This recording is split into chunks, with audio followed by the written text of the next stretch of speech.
Hello students, स्वागत है आप सभी का आशीष सिंह लेक्चर्स की लेटेस्ट लाइव स्ट्रीम में। दोस्तों, इस लाइव स्ट्रीम में हम लोग विमाओं के अनुप्रयोग का पार्ट 3 कर रहे हैं।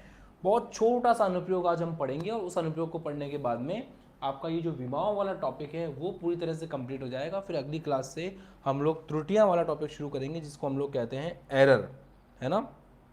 तो सबसे अच्छी बात यह है कि आप लोग चीज़ों को सिस्टमेटिकली पढ़ रहे हो और लाइन बाय लाइन आपके बेसिक्स क्लियर होते चल रहे हैं, ताकि जब आगे फिजिक्स थोड़ी सी एडवांस होगी तो आपको उस समय किसी प्रकार की कोई भी दिक्कत का सामना करना नहीं पड़ेगा।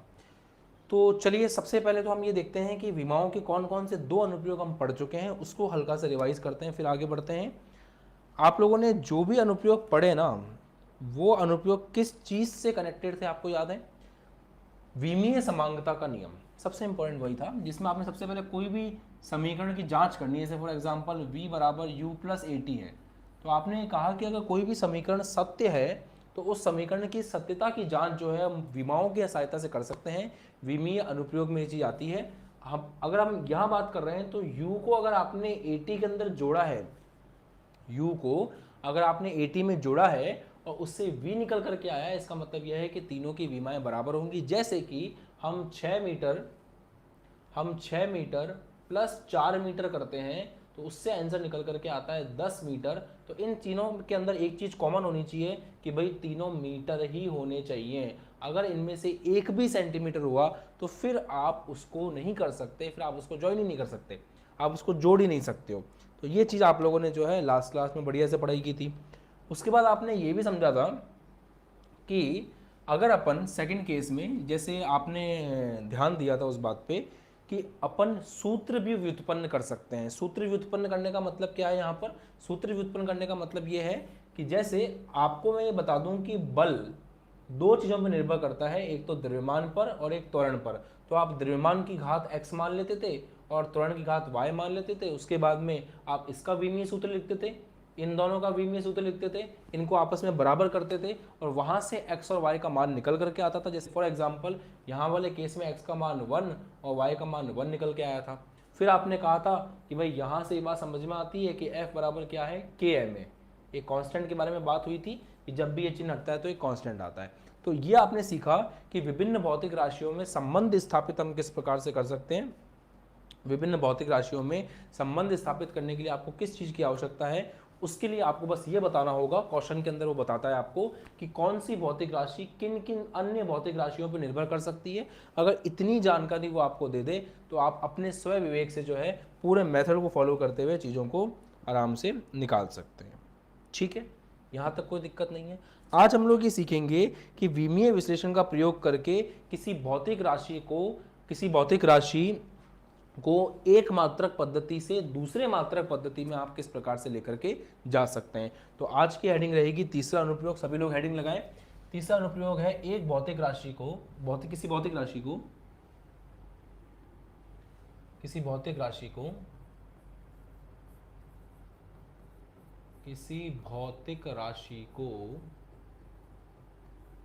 एक मात्रक पद्धति से दूसरे मात्रक पद्धति में लेकर के जाना। किसी भौतिक राशि को एक मात्रक पद्धति से दूसरी मात्रक पद्धति में लेकर के जाना, दूसरी मात्रक पद्धति में बदलना, से दूसरी मात्रक पद्धति में बदलना, दूसरी मात्रक पद्धति में बदलना।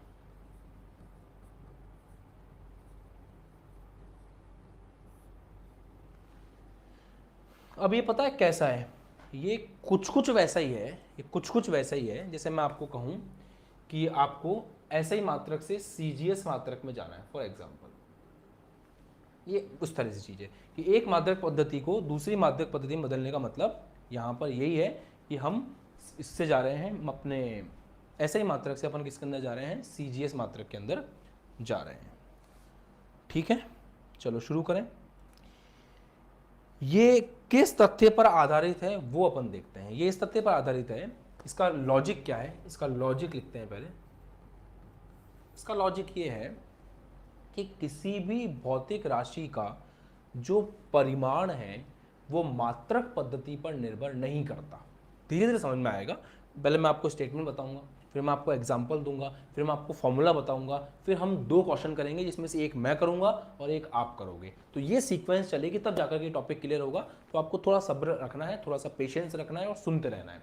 लॉजिक ये है कि किसी भी भौतिक राशि का जो परिमाण है वो मात्रक पद्धति पर निर्भर नहीं करता। लिखते हैं इस बात को, किसी भौतिक राशि का परिमाण, किसी भौतिक राशि का परिमाण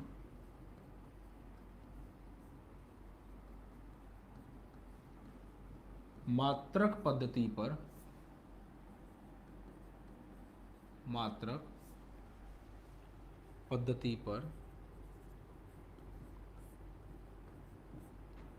निर्भर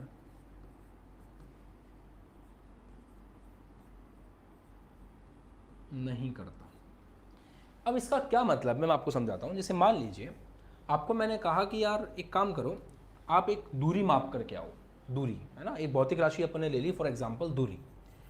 मैंने कहा एक काम करो, मार्केट में जाओ और यहां से यहां तक की दूरी माप करके आओ। आप गए, आपने दूरी मापी, वो दूरी निकल करके आई 1 किलोमीटर। मैंने आपको कहा कि यार एक बात बताओ, ये जो दूरी है ये मीटर में कितनी होगी। जब मैंने आपको कहा कि दूरी किलोमीटर में कितनी है और मीटर में कितनी है, तो मैंने एक तरह से मात्रक पद्धति को बदलने की बात करी। मैंने कहा कि नहीं नहीं, आपने दूरी 1 किलोमीटर मापी, वो बात तो ठीक है, बट इस किलोमीटर की जगह मुझे ये बताओ कि मीटर में ये दूरी कितनी होगी। तो आपने कहा कि सर मीटर में ये दूरी 1000 मीटर होगी। अब मेरा आपसे ये पूछना है, एक सवाल मेरा आपसे ये है कि दूरी का जो मान था, जिसको हम परिमाण कहते हैं, परिमाण को सिंपल भाषा में अगर समझना हो तो उसका मतलब होता है वैल्यू, और साइंस में इंग्लिश में इसको बोलते हैं मैग्नीट्यूड। तो अगर आपको कभी भी परिमाण शब्द से दिक्कत हो तो आप उस परिमाण शब्द को हटाएं और उसकी जगह वैल्यू लिख दें, आपको समझ में आ जाएगा। तो इसकी जो वैल्यू है, दूरी की वैल्यू जो आपने कैलकुलेट करी 1 किलोमीटर, अगर मैं आपसे ये सवाल पूछूं कि ये 1 किलोमीटर और ये 1000 मीटर अलग अलग होते हैं क्या? मतलब अगर मैं किसी दूरी को, सुनना, अगर मैं किसी दूरी को, एक बच्चे का मैसेज है सर 11वीं की क्लास नहीं होगी क्या? 11वीं की क्लास ही चल रही है। चलिए, तो ऐसे विवेकशील बच्चे भी हैं हमारे पास, क्या कर सकते हैं। तो अगर एक मात्रक अपन देखें, इस मात्रक में किलोमीटर के अंदर दूरी का मान था 1 किलोमीटर। अगर मैं किसी दूरी को किलोमीटर से मीटर में लिखूं तो मेरा सवाल आपसे यह है कि मान बदल जाएगा या उतना ही रहेगा। तो आप मुझे ये कहोगे कि सर 1 किलोमीटर बराबर 1000 मीटर होता है, अर्थात आप चाहे 1 किलोमीटर बोले चाहे 1000 मीटर बोले एक ही बात है। मतलब ये जो मान है वो इस मान के बराबर है। यही बात यहां पर लिखी हुई है कि किसी भी भौतिक राशि को आप किसी भी मात्रक पद्धति में मापो, उसके मान में परिवर्तन नहीं होता है। क्योंकि आप चाहो तो इस मीटर को सेंटीमीटर में भी बदल सकते हो। तो अगर आप इस तरह से लिखना चाहो बराबर, आप एक काम करो 2 जीरो और लगा दो, तो ये चीज आपकी सेंटीमीटर में आ जाएगी। फिर आपको एमएम में लिखने का मन हो तो आप एक काम करो 1 जीरो और लगा दो, क्योंकि 1 सेंटीमीटर बराबर 10 mm होता है। तो आप 5 जीरो पहले से 1 जीरो और लगा दो, आप इसको mm में भी लिख सकते हो। ऐसी कोई दिक्कत नहीं है, ऐसी कोई समस्या भी नहीं है, सिंपल है बहुत। तो वही बात है। अब मैं आपको ये बोलूं कि क्या ये मान ये मान ये मान और ये मान अलग अलग है, तो आप बोलोगे नहीं सर सब सेम है। बस हाँ ये है कि 1 मीटर किलोमीटर बराबर 1000 मीटर होता है, तो यहाँ जो मान है 1000 मीटर वो इसके बराबर है, ये मान इसके बराबर है और ये मान इसके बराबर है, सब बराबर ही है सर। तो वही बात लिखी हुई है कि किसी भौतिक राशि का परिमाण जो है वो मात्रक पद्धति पर निर्भर नहीं करता। बस होता इतना ही है कि हम लोग एक मात्रक पद्धति से जब दूसरी मात्रक पद्धति में बदलते हैं तो वैल्यू का फर्क आता है। बस वो वैल्यू का फर्क भी दिखता है, असल में होता नहीं है। जैसे मैं आपको बोलूं कि 1 किलोमीटर बराबर 1000 मीटर है, तो ये 1 किलोमीटर 1000 मीटर के एग्जैक्टली बराबर है। अब आप ये मत सोचना कि सर यहाँ पे तो 1 आ रहा है यहाँ पे 1000 आ रहा है। मात्रक पद्धति बदल जाती है, मान नहीं बदलते हैं।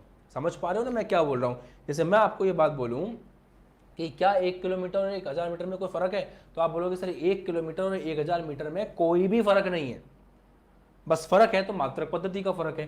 तो अगर मैं इसको ऐसे बोल पा रहा हूं तो ऐसे लिखूं 1 किलोमीटर इज इक्वल टू, अगर 1000 मीटर है तो थोड़ा दिमाग लगा के लिखते हैं। ये चीज क्या है? ये चीज है आंकिक मान। ये चीज क्या है? आंकिक मान है, ठीक है। गुणा किससे हो रहा है? ये गुणा हो रहा है ये इकाई से, ये भी क्या है, ये भी आंकिक मान है। ये गुणा किससे हो रहा है, ये अपनी इकाई से गुणा हो रहा है, इससे गुणा हो रहा है, ये इसकी इकाई है। बट दोनों से निकल के आएगा क्या, दोनों से निकल के आएगा परिमाण, वो बराबर है।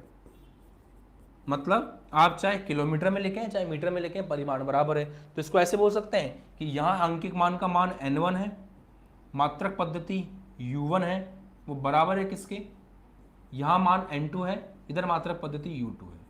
कॉम्बिनेशन फॉर्मेट में ये बराबर है किसके, आपके परिमाण के। तो यहां से फॉर्मूला निकल करके आता है n1 u1 बराबर n2 u2। और इस फॉर्मूले का खूबसूरती से प्रयोग अगर आप करो तो एक राशि से दूसरी राशि में परिवर्तन आप आराम से कर सकते हो। समझने में थोड़ा समय लग सकता है, बट हाँ ये है कि जब अपन एग्जाम्पल कर लेंगे तो उसके बाद में आपको समझने में दिक्कत नहीं होगी। यहाँ तक क्लियर हो गया। तो n1 u1 बराबर n2 u2 समझ में आ गया आपके। ठीक है, आगे बढ़ते हैं। अब होता यह है कि इसी को विस्तृत रूप में बदला हुआ है n1 u1 बराबर n2 u2। जैसे मान लीजिए एक भौतिक राशि है, वो भौतिक राशि, कोई भी एक भौतिक राशि पकड़ लो आपके मन से, उसमें कोई दिक्कत नहीं है। उस भौतिक राशि का जो विमीय सूत्र है वो है m की घात a, l की घात b और t की घात c। यह आपकी भौतिक राशि का विमीय सूत्र है। आप जब किसी भौतिक राशि को एक मात्रक पद्धति में लिख रहे हो, चाहे आप उस भौतिक राशि को दूसरी मात्रक पद्धति में लिख रहे हो, इसके अंदर तो कोई परिवर्तन नहीं होगा। जैसे आप चाहे दूरी को किलोमीटर में लिखो तो भी उसका जो विमीय सूत्र है वो m0l/t0 ही रहेगा। और आप चाहे उसको मीटर में लिख रहे हो, उसका जो सूत्र है वो m0l/t0 ही रहेगा। मतलब m की जो घात है, l की जो घात है और t की जो घात है वो एक मात्रक पद्धति से दूसरी मात्रक पद्धति में जाने पर नहीं बदलती। बदलता क्या है वो समझिए। बदलता ये है कि m का मापन आप एक पद्धति में अगर किलोग्राम में कर रहे हो तो दूसरी पद्धति में ग्राम में कर रहे होते हो। L का मापन आप किसी मात्रक पद्धति में किलोमीटर में कर रहे हो तो किसी में आप मीटर में कर रहे होते हो।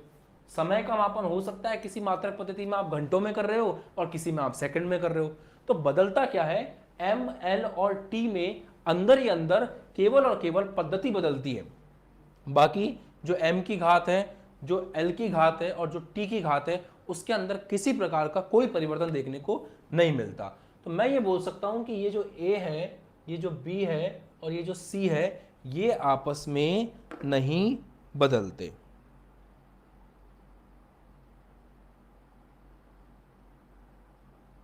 बताओ, ठीक है यहां तक। अब अगर आप दिखना चाहो तो n1 है, n1 तो आंकिक मान है। u1 क्या है, u1 है एक मात्रक पद्धति और u2 क्या है, u2 है दूसरी मात्रक पद्धति। तो क्या चीज बदलेगी समझना बहुत ध्यान से। यहां पे m की घात a, l की घात b और t की घात c में कोई परिवर्तन नहीं आएगा। उधर जाओगे राइट हैंड साइड में तो भी m की घात a, l की घात b और c की घात t में कोई परिवर्तन नहीं आएगा। बस बदलेगा तो क्या बदलेगा, हो सकता है यहां पर m का मान किलोग्राम में हो, इधर ग्राम में हो, l इधर किलोमीटर में हो, उधर मीटर में हो, t मैंने उल्टा लिख दिया, t की घात c लिखना था, c की घात t लिख दिया। हाँ जी, हो सकता है इधर t घंटों में हो, उधर सेकंड में हो। तो क्या चीज बदल सकती है, m, l और t के मात्रक पद्धति। उसको दिखाने के लिए हम यहाँ पे लिखते हैं कि भाई इसकी मात्रक पद्धति को m1 l1 t1 बोल दो और इसकी मात्रक पद्धति को m2 l2 और t2 बोल दो। इस तरह से आप इसको लिख दो। अब यहां से अगर आपको पता है, जैसे आपने लिख के दिया 1 किलोमीटर बराबर कितने मीटर, आप नहीं जानते, आपको निकालना है। तो एक क्या हो गया आपका n1 हो गया, किलोमीटर वाला फॉर्मेट क्या हो जाएगा आपका u1 हो जाएगा। ये आपको निकालना है तो ये आपको पता नहीं है, और मीटर आपके लिए क्या हो जाएगा u2 हो जाएगा। तो यहां से n2 का मान कितना निकल करके आ रहा है, n1 u1 अपॉन u2, इस तरह से निकल के आ रहा है। अभी जब न्यूमेरिकल करेंगे तो आपको और बढ़िया समझ में आएगा। अभी आप बस सुनते रहिए कि मैं क्या बोल रहा हूँ। यहाँ से आ जाएगा n2 का मान, तो n2 बराबर आएगा n1, ऊपर क्या आ रहा है m1 की घात a, l1 की घात b, t1 की घात c।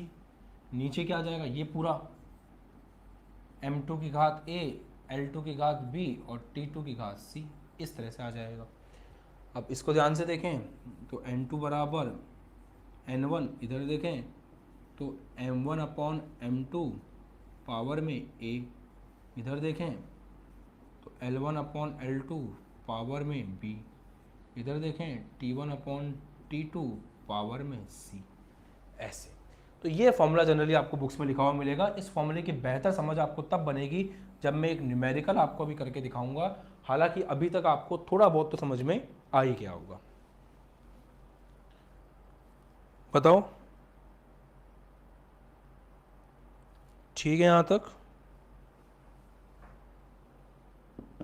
चलो आगे बढ़ें, ध्यान दीजिए।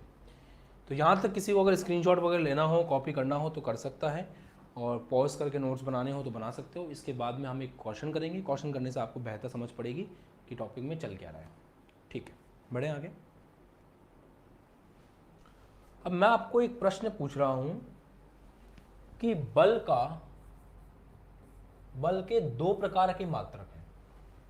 सुनना बहुत ध्यान से, आएगा, बहुत मजा आएगा। बल के दो प्रकार के मात्रक हैं। एक बल का है एसआई मात्रक, एक बल का है सीजीएस मात्रक। मतलब एक बार आप बल का मापन कर रहे हो एसआई मात्रक में, और एक बार आप बल का मापन कर रहे हो सीजीएस मात्रक में। जब बल के एसआई मात्रक की बात होती है तो हम कहते हैं कि बल का एसआई मात्रक है न्यूटन, और जब बल की सीजीएस मात्रक की बात होती है तो हम ये कहते हैं कि बल का सीजीएस मात्रक है डाइन। अब ये डायन खाने वाली डायन नहीं है, ये फिजिक्स वाली डाइन है। तो डायन नहीं बोलना है, इसको डाइन बोलना है, DYNE, डाइन।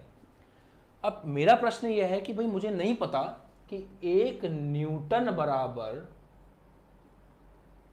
कितने डाइन होते हैं।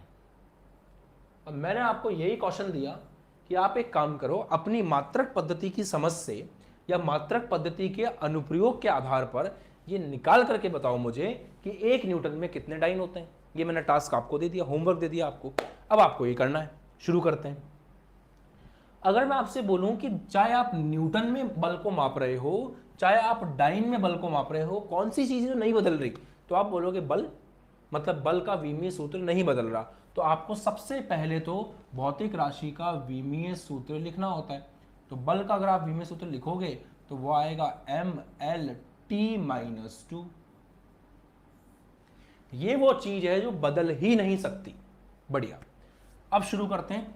यहां पे अगर अपन फॉर्मूला लगाना शुरू करें तो 1 अपनी जगह पर रहेगा, या ढंग से फॉर्मूला लगाते हैं, N1U1 बराबर N2U2। सब कुछ पता है अपन को, बस एक ही चीज नहीं पता, N2। N1 का मान कितना है, 1 है, गुणा U1 क्या है, MLT-2। तो बदल ही नहीं सकता, क्योंकि लेफ्ट हैंड साइड में भी बल ही है, राइट हैंड साइड में भी बल ही है, तो विमीय सूत्र तो बदल नहीं सकता। हाँ, मात्रक पद्धति बदल जाएगी, क्योंकि आपको पता है एक मात्रक पद्धति चलेगी एसआई वाली और एक मात्रक पद्धति चलेगी सीजीएस वाली। तो यहाँ पे एसआई मात्रक पद्धति चलेगी, और राइट हैंड साइड के अंदर जब आप लिखोगे सेम चीज को तो वहां पे सीजीएस मात्रक पद्धति चलेगी। तो उसके लिए आपको क्या करना पड़ेगा, उसके लिए आपको इस तरह से लिखना है, M1L1T1 M2L2T2। क्या प्रदर्शित कर रहा है समझिए। M1 ये प्रदर्शित कर रहा है, M1L1T1 जो है ये एसआई मात्रक को प्रदर्शित कर रहे हैं, और M2L2T2 जो है वो सीजीएस मात्रक को प्रदर्शित कर रहे हैं। मतलब M1 अगर एसआई मात्रक में है तो मीटर में होगा, M1 है तो केजी में होगा, L1 है तो मीटर में होगा, T1 है तो सेकंड में होगा। सीजीएस मात्रक में आपको M2 पता है किस में होता है, ग्राम में होता है, L2 किस में होता है, सेंटीमीटर में होता है, टाइम तो सेकंड में ही होता है। तो ये इस तरह से है। अब शुरू करते हैं आगे। ये तो 1 को तो हटाओ, M1L1T1 -2 डिवाइड बाय, ये इधर चीज आ जाएगी पूरी, M2L2T2 -2 बराबर में क्या आ जाएगा आपका, N2 आ जाएगा। इस N2 का मान ही आपको चाहिए और इस N2 के बारे में ही आपको बात करनी है। ठीक है, अब जरा इसको सॉल्व करते हैं तो समझ में आएगा।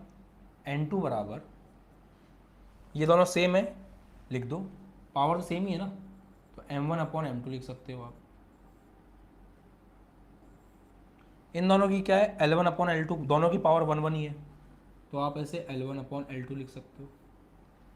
इधर T1/T2 की घात -2 है, तो आप T1/T2 की घात -2 लिख सकते हो। अब मुझे कुछ बताने की जरूरत नहीं है, सब कुछ आप ही को करना है, मुझे यहाँ पे किसी तरह की कोई भी चीज़ करने की जरूरत नहीं है। M1 की जगह क्या आएगा, kg, तो पहला वाला मात्रक kg में है। M2 किस में है, ग्राम में, तो M2 की जगह आ जाएगा ग्राम। L1 किस में है, मीटर में, L2 किस में है, सेंटीमीटर में, तो मीटर ऊपर आ जाएगा, सेंटीमीटर नीचे आ जाएगा। T1 किस में है, सेकंड में, T2 भी किस में है, सेकंड में। ठीक है, बढ़िया, यहाँ तक सब समझ में आया। चलो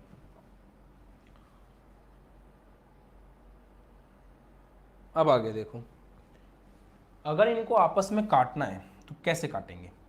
किलोग्राम और ग्राम को तो आप आपस में काट ही नहीं सकते, तो किलोग्राम को ग्राम में बदलना पड़ेगा। तो 1 किलोग्राम बराबर 1000 ग्राम होता है, तो ऊपर ऐसे लिख दूं 1000 ग्राम, अपॉन नीचे भी ग्राम रहेगा। मीटर और सेंटीमीटर को भी आप काट नहीं सकते, उसके लिए बदलना पड़ेगा, तो मीटर को सेंटीमीटर बदलोगे तो 100 सेंटीमीटर, नीचे भी क्या रहेगा, सेंटीमीटर। ये तो कट के बन हो ही गया। अब यहाँ ध्यान दो, अब क्या हुआ, ग्राम से ग्राम कट जाएगा, सेंटीमीटर सेंटीमीटर कट जाएगा, क्या बचा, यहाँ बचा 1000 और यहाँ बचा 100। 1000 और 100 को गुणा करेंगे तो ये हो गया 10 की घात 3 गुणा 10 की घात 2। जब बेस सेम होता है घातें जुड़ जाती हैं, तो ये आ गया 10 की घात 5। इसका मतलब N2 का मान कितना निकल के आ गया, 10 की घात 5। तो यहाँ से आप बोल सकते हो कि 1 न्यूटन बराबर 10 की घात 5 डाइन। अगर आपने थोड़ा ऑब्जर्व किया होगा ना, तो विमीय विश्लेषण के जितने भी न्यूमेरिकल्स होते हैं उनके अंदर पैटर्न होता है। अगर हम थोड़ी मेहनत करके उस पैटर्न को पकड़ लें तो उसके बाद हमें वो क्वेश्चन आने लगते हैं। तो अब आप मुझे बताइए कि आपको यहाँ तक समझ में आ गया है, सबको एकदम मक्खन है, कोई दिक्कत वाली बात नहीं है। क्योंकि देखो, जितना आप अपनी कॉपी में मेरे साथ साथ लिखते चलोगे उतना आपको बेहतर समझ में आएगा। मैं आपको क्लास के अंदर एक एग्जाम्पल करवा सकता हूँ, 2 एग्जाम्पल करवा सकता हूँ, उससे ज़्यादा मैं नहीं करवा सकता क्लास के अंदर। बाकी काम आप ही को करना पड़ेगा। अब मैं आपको एक एग्जांपल और दूंगा, वो एग्जांपल आप 2 मिनट का समय दूंगा मैं आपको, वो एग्जांपल आप ट्राई करोगे और फिर आपको अगर नहीं आएगा तो मैं करवाऊंगा वो एग्जांपल, ठीक है। पर मुझे उम्मीद है कि आपको आ जाएगा, ठीक है। अब वो क्वेश्चन मैं आपको देता हूं, ध्यान से देखिएगा, यहीं दे देता हूं ताकि आप इस पैटर्न को भी देख लोगे, साथ में वो क्वेश्चन भी कर लोगे। कार्य का, यहां दे रहा हूं क्वेश्चन, ठीक है, ध्यान से देखना। कार्य का जो एसआई मात्रक है वो जूल है, और कार्य का जो सीजीएस मात्रक है वो अर्ग है, अर्ग। आपको ये बताना है 1 जूल बराबर कितने अर्ग। तो क्वेश्चन का पैटर्न और फॉर्मेट बिल्कुल सेम है, तो क्वेश्चन का सोल्यूशन भी बिल्कुल सेम होगा। अब आप कितने बेहतर तरीके से करते हैं वो आप पर निर्भर करता है, ठीक है। चलिए 2 मिनट का समय आपको देते हैं और इसको आप सॉल्व कीजिएगा।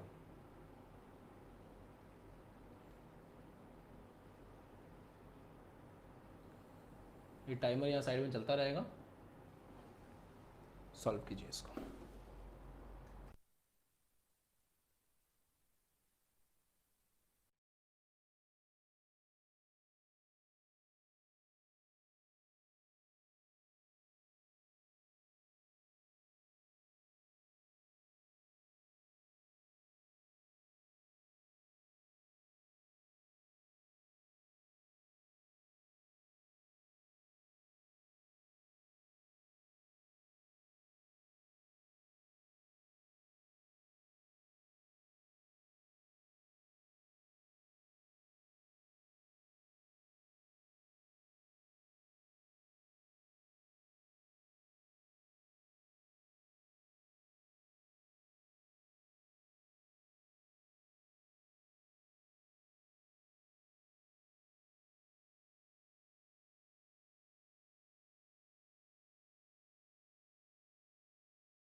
हटा दो मिनट,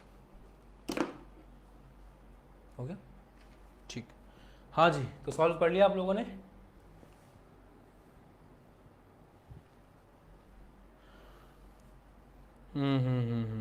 ठीक है ठीक है ठीक है ठीक है, बहुत सही, वेरी गुड, काफ़ी बच्चों का आंसर सही आ गया है। अब एक बार मैं करके दिखा देता हूँ ताकि आप लोगों को आइडिया हो जाए कि क्वेश्चन करते कैसे हैं। और उसके बाद मुझे नहीं लगता कि अब आपको विमीय विश्लेषण के टॉपिक के अंदर प्रॉब्लम होगी, क्योंकि अब आपको आ गया ना अच्छे से।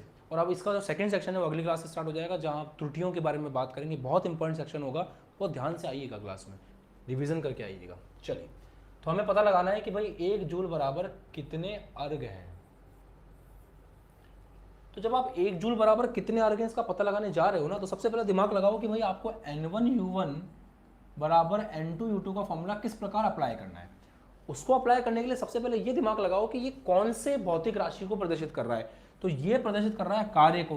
तो अगर ये कार्य को प्रदर्शित कर रहा है तो कार्य का विमीय सूत्र आपको पुरानी क्लास में पता होना चाहिए, mL²T-2। बस बल के अंदर विस्थापन को जोड़ देते हैं, बल के अंदर लंबाई जोड़ देते हैं, गुणा कर देते हैं, जोड़ते नहीं गुणा कर देते हैं। तो बल के अंदर अगर आप गुणा कर दो लंबाई को तो आपको कार्य का विमीय सूत्र मिल जाएगा, कर दिया। mL/T-2 होता है बल का, और आपने अगर L और ऐड कर दिया, एक और L गुणा कर दिया, तो वो हो जाएगा कार्य का, सिंपल। तो आप N1 लिखेंगे, N1 आपको पता है 1, ये रहा 1, तो 1 इंटू जूल। जूल के केस में आप क्या करेंगे, आप लिखेंगे mL²T-2। ये तो दोनों में सेम रहेगा, इधर भी N2 तो आपको पता नहीं है, इधर भी mL²T-2, दोनों में सेम रहेगा। फर्क आएगा मात्रक पद्धति का। तो अगर मात्रक पद्धति का फर्क आता है तो यहाँ पे आप लिखेंगे 1 1 1, यहाँ पे आप लिखेंगे 2 2 2। और आपको पता है M1 L1 और T1 जो है वो ऐसा ही मात्रक पद्धति को प्रदर्शित करते हैं। तो M1 आपका होगा किलोग्राम में, ये आपका होगा मीटर में, ये आपका होगा सेकंड में। इसलिए बहुत आसान होता है अगर इसको सही तरीके से किया जाए। उसके बाद CGS मात्रक की बात करें, CGS मात्रक में आपको पता है M1 में ग्राम होगा, L1 में सेंटीमीटर होगा, और T2 सॉरी T2 ये 2 होगा ना, क्योंकि अपन ने CGS को 2 से प्रदर्शित किया है। तो T2 आपका होगा सेकंड, ठीक है। अब इसको लिखते हैं, N2 को छोड़ देते हैं, N2 को मैं इधर लिख रहा हूँ लेफ्ट में, बाकी हर चीज़ को। तो ये चीज़ ऐसी कैसे आ जाएगी, M1 L1 का स्क्वायर T1 - 2 डिवाइड बाई पूरा नीचे आ जाएगा M2 L2 पर स्क्वायर T2 - 2। अब इसको आप कंबाइन करके लिखोगे तो M1 M2, फिर आप लिखोगे तो L1/L2 का होल स्क्वायर, इधर लिखोगे तो T1/T2 की पावर -2।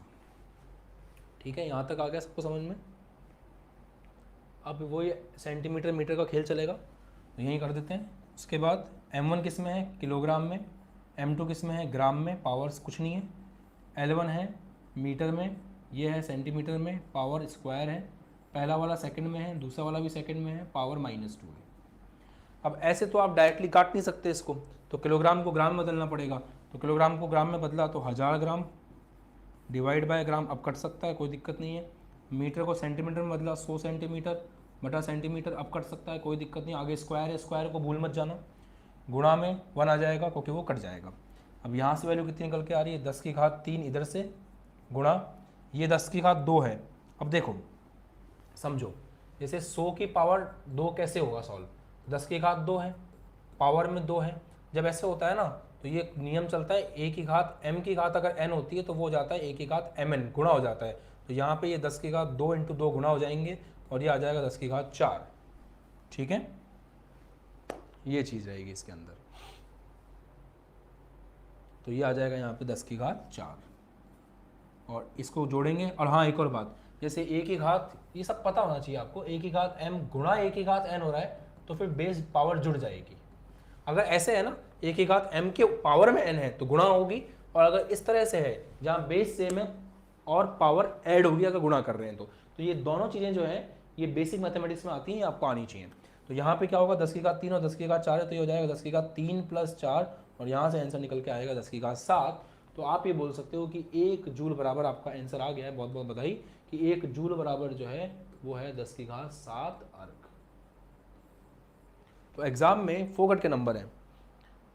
एग्ज़ाम में फोकट के नंबर हैं। और मेहर कृष्णा मैंने आपको कहा है, आप वापस से इस वीडियो को एक बार देख लीजिएगा, है ना। ये वीडियो अपलोड हो जाएगा यूट्यूब पे, आप वापस से एक बार इसको देख लीजिएगा। और जब एक बार आप वापस देखेंगे तो आपको मेरी सारी बात समझ में आ जाएंगी। फिर आप खुद से इन दोनों क्वेश्चंस को ट्राई करना। अगर इन दोनों क्वेश्चंस को आप खुद से ट्राई करोगे तो आपको चीज़ें अपने आप आने लगेंगी। इतना मुश्किल नहीं है, बट हाँ आपको ट्राई खुद से करना पड़ेगा। बढ़िया। तो ये मोटी मोटी बात है जो मैंने आपको बता दी है। अब आपको उम्मीद करता हूँ कि यहाँ तक एकदम सब कुछ बढ़िया समझ में आ गया है।